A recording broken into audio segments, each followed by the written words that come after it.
Antes de colocar as informações a seguir, é importante falar sobre a expressão nada a ver. A expressão nada a ver é a expressão que a gente poderia utilizar na substituição de quando a serpente estava falando com Eva, quando ela disse que não podia comer do fruto, e a serpente falou: nada a ver, Deus falou isso para que você não comesse do fruto e ficasse tão poderosa quanto ele. Então, acho que os humanos caímos exatamente no momento em que a gente se acha tão poderoso, a ponto de achar que uma música não influencia o nosso comportamento, o que a gente assiste não influencia o nosso comportamento, e a gente só acredita nessa influência, por exemplo, sobre o meio que a gente convive, porque a gente prova na pele sobre isso. Então, as mídias, elas têm um grande poder sobre o nosso pensamento, e achar que as imagens e os textos a seguir não tem nada a ver é justamente essa prepotência de achar que você não é tão facilmente influenciado pelo que você vê, pelo que você ouve. Eu não dou conta de ouvir as músicas desse tempo por um único motivo. Não é porque é secular, mundano, não é isso não. É porque instala drive mental de corno, instala drive mental de derrotado, instala drive mental de preguiçoso, instala drive mental de estuprador, instala drive mental de vagabundo. E aí você canta a música. Você vai virando um estuprador sem ver, você vai virando um vagabundo sem ver. E quando é fé, você olha para sua família, você vai destruir ela sem você perceber, porque isso vai virando você, essas músicas de corno e vagabundos. Esse é o problema que você não entendeu.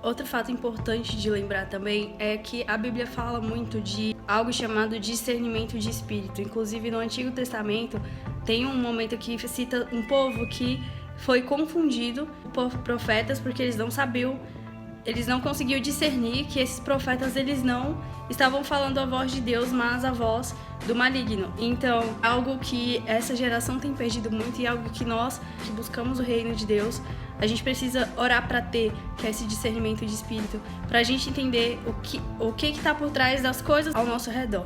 Obrigada, Deus! Deus é demais, gente. Mais perto de Deus, fiquei.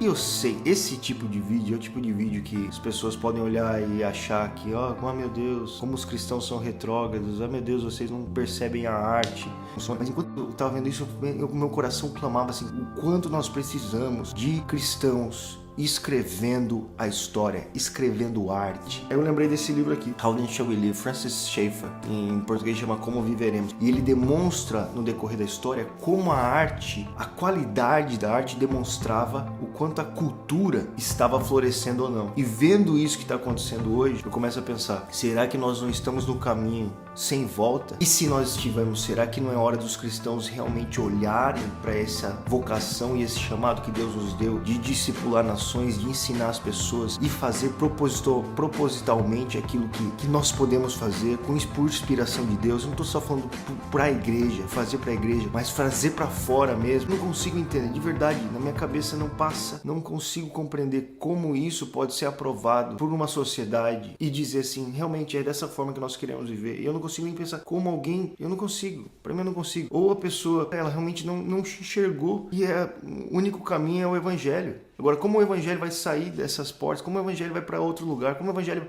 vai deixar a nossa própria vida e alcançar o mundo, se nós não conseguimos traduzir o evangelho por meio da arte? É uma coisa que nós precisamos pensar. E é importante para nós que buscamos a porta estreita, para nós que nos consideramos cristãos, que a Bíblia diz que nós devemos evangelizar, nós devemos alertar sobre o pecado, devemos alertar sobre o juízo, sobre a condenação, sobre os princípios. E como Paulo, né, ele desejava que todo mundo fosse salvo. E ao mesmo tempo que a gente tem que buscar isso, né? Buscar a conversão das pessoas na medida do possível.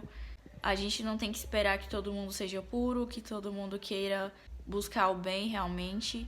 Mas ao mesmo tempo que existe essa conscientização do juízo, da condenação, dos princípios, o mesmo Deus que fala da condenação, que fala do inferno, é o mesmo Deus que fala da misericórdia, que fala da esperança. Então, é algo que a gente também precisa trazer para as pessoas e lembrar também que, como está escrito, não é contra carne nem sangue, mas contra principados e potestades, contra dominadores desse mundo que estão nos ares e que possuem, né, que dominam as pessoas sem conhecimento, sem discernimento espiritual.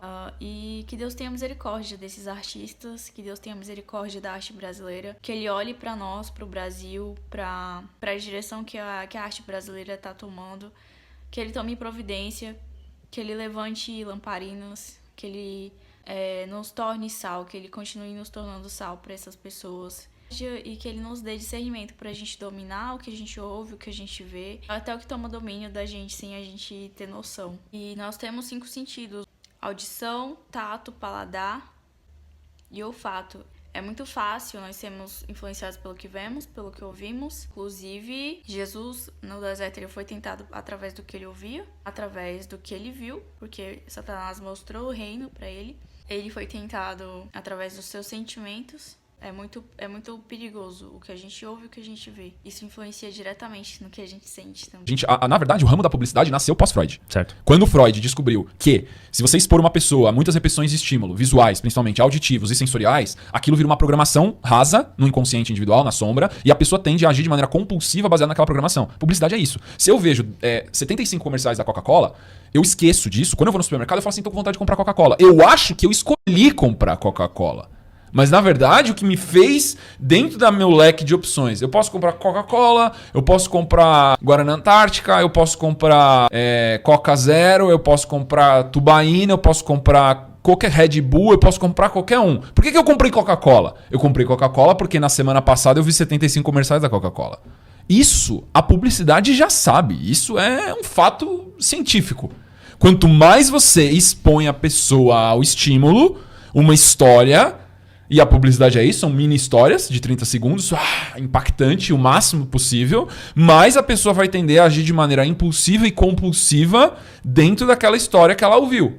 Então, quando a pessoa fica exposta a esse tipo de influência todo dia, ela vai absorver aquilo para ela e vai transformar aquilo num padrão compulsivo também, sem ela escolher.